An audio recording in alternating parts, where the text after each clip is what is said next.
Hey everybody, this is Jake. Thanks for being here. I'm dropping a short extra post this week. There aren't going to be any extras. These are just some thoughts of my own. So, here is when law and love collide. Later today, I'll be streaming the film Nuremberg.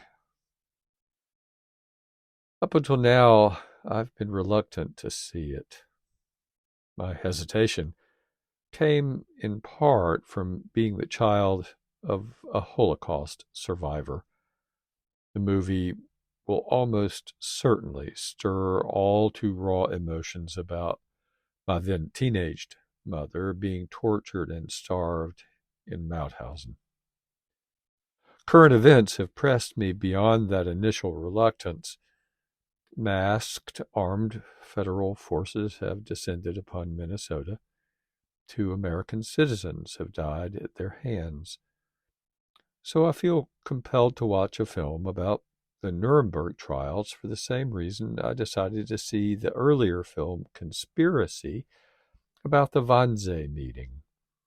Both films raise urgent questions about the Christian response to times such as these.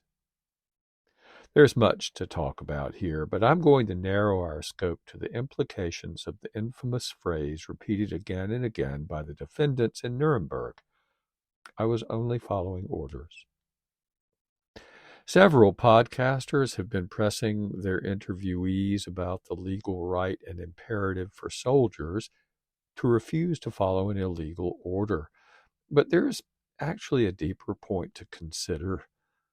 Sometimes, like in the Third Reich, the civil law protects and even promotes immoral acts. For instance, it was legal in Nazi Germany to round up and deport non-Aryans, Jews, Roma, Slavs. Jews were legally denied employment. Their homes and property were taken legally. Moving closer to home, we need only remember our own history of legal chattel slavery and the post-Civil War Jim Crow laws that enforced racial segregation and subjugation. And now let's return to those Nuremberg defendants and amplify their responses to the court.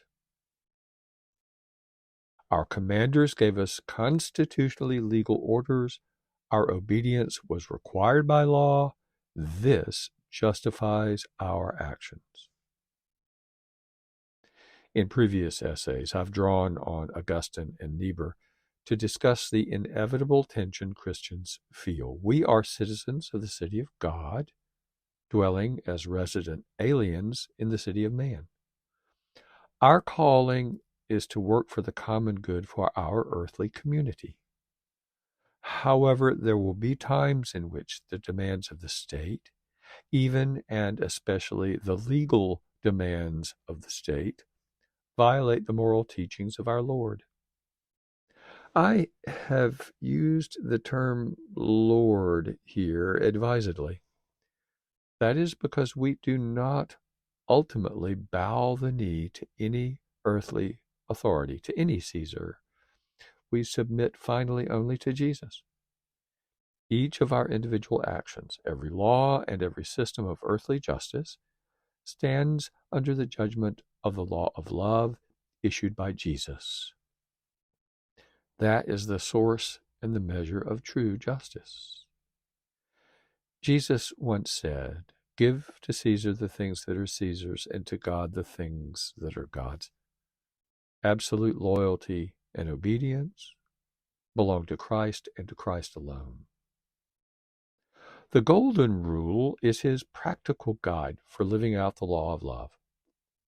Do unto others as you would have them do to you. Centuries later, the philosopher Immanuel Kant framed this in rational terms with the categorical imperative and ethics rooted in duty. Kant said something like this: whenever you consider doing something, think of what law that action embodies.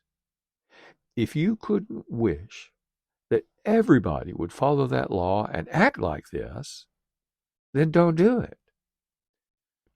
Sometimes an action can be legal by the state standards, but fail the test of love. Thanks for being here, y'all. Be well, stay warm, and God bless.